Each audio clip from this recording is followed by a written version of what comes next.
I was interviewed by Larissa Manderbach on March 9th, 2019. She was 24 years old and born in Germany.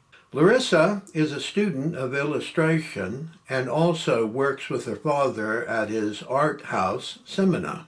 She loves visual storytelling, be it in the form of still, painted images, or moving ones on the big screen. In the early months of 2018, she was first introduced to Victor Charles Buono when she watched him in Whatever Happened to Baby Jane. Ever since she saw him act with Bette Davis and Joan Crawford, Larissa Manderbach has been gathering information of Victor Charles's Hollywood career and life.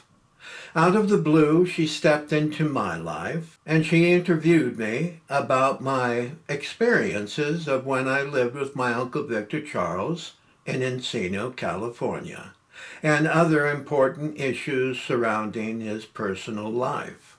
This is an oversight of my recollections of my Uncle Victor Charles and other family members and friends throughout his life within the interview.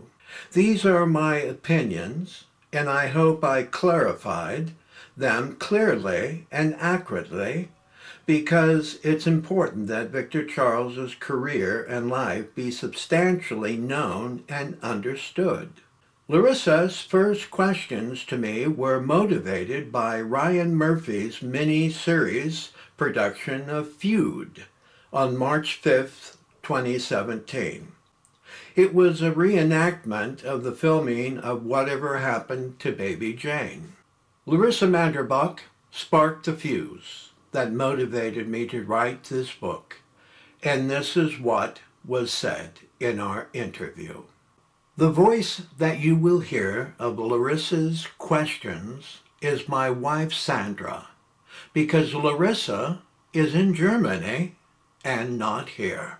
What did you think of your uncle's portrayal in Ryan Murphy's Feud? And were you or anyone from your family, maybe your Uncle David, in any way consulted?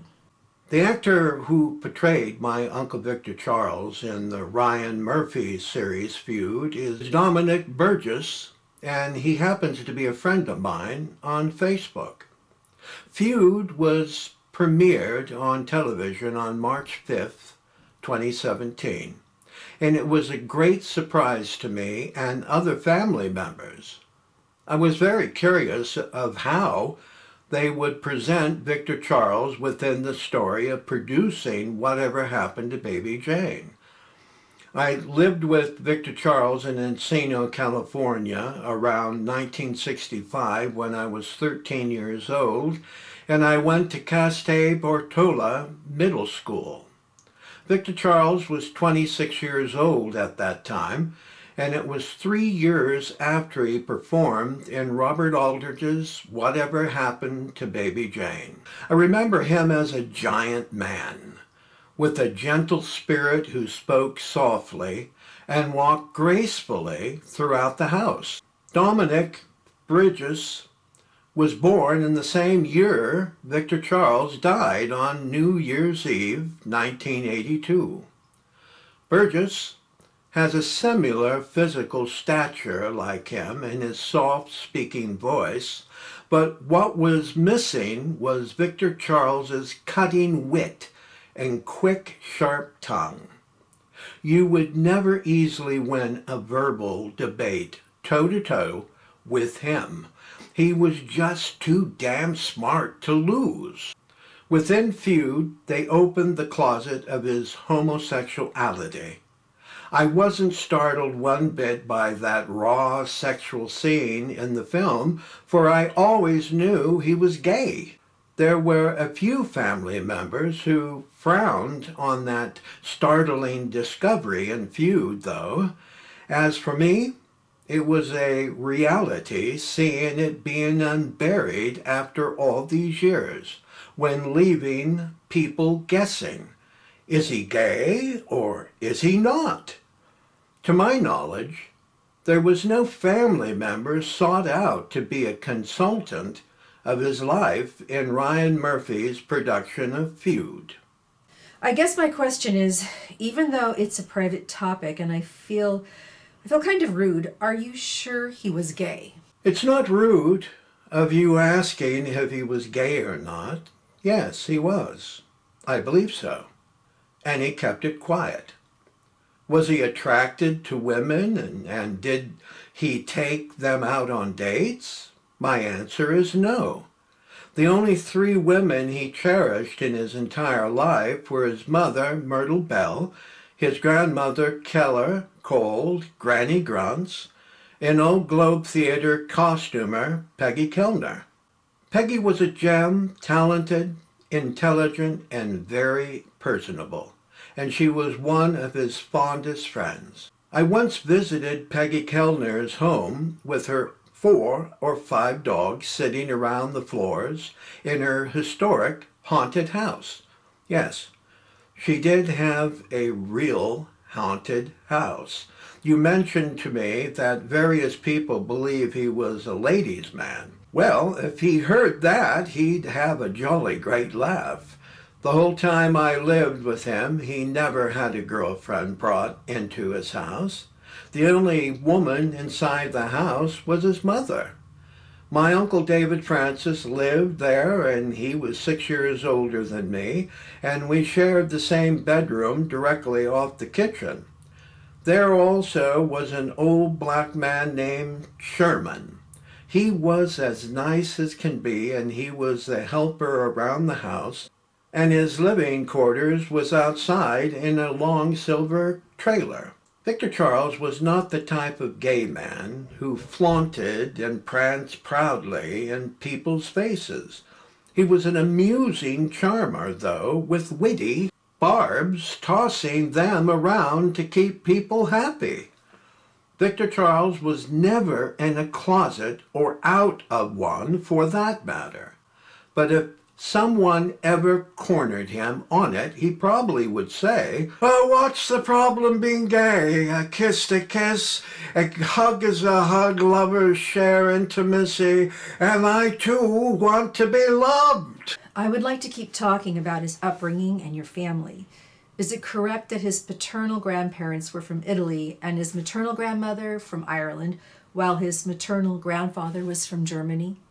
Victor Charles is the son of Victor Francis Buono, and his father and mother came from northern Italy.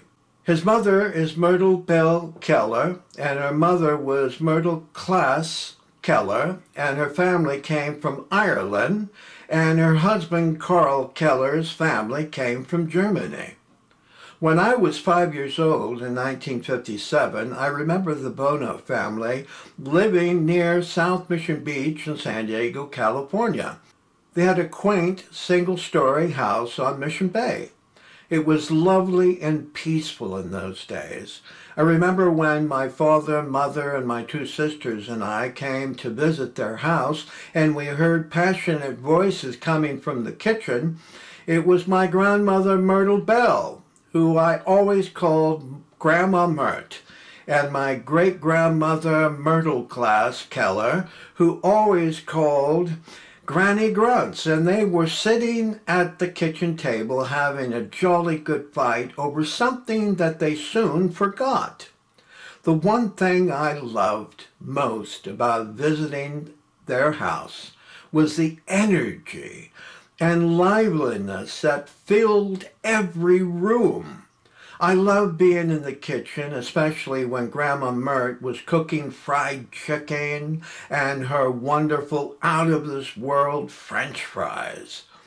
Victor Charles would come and go throughout the day, but David Francis was always there to play with me.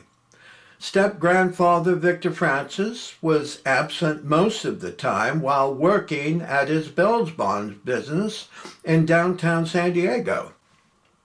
In 1957, everything seemed to be perfect for the Buono family. Victor Charles was an up-and-coming actor at 18 years old, playing leading roles at the Old Globe Theater, and Victor Francis had a prosperous Bell Bonds business that same year. Mission Bay was paradise on those sunny days playing in the sand.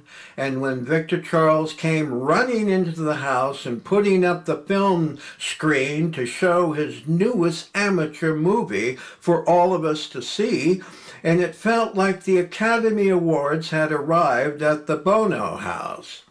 It was perfect in those days when passing through into 1958. But when 1959 rolled around, that was when the nightmares began. Is it true he built a house for his parents in Encino? That isn't correct. Victor Charles didn't build a house in Encino, but he did purchase one there. That was the home I lived in with Uncle Victor Charles, Uncle David Francis, and my Grandma Mert. It was a beautiful home surrounded by trees, and it was up on an isolated hill. The interior of the house had numerous exotic woods from all around the world on the floors, walls, and ceilings. On the exterior of the house, it was a unique-looking brick that made it look like a castle.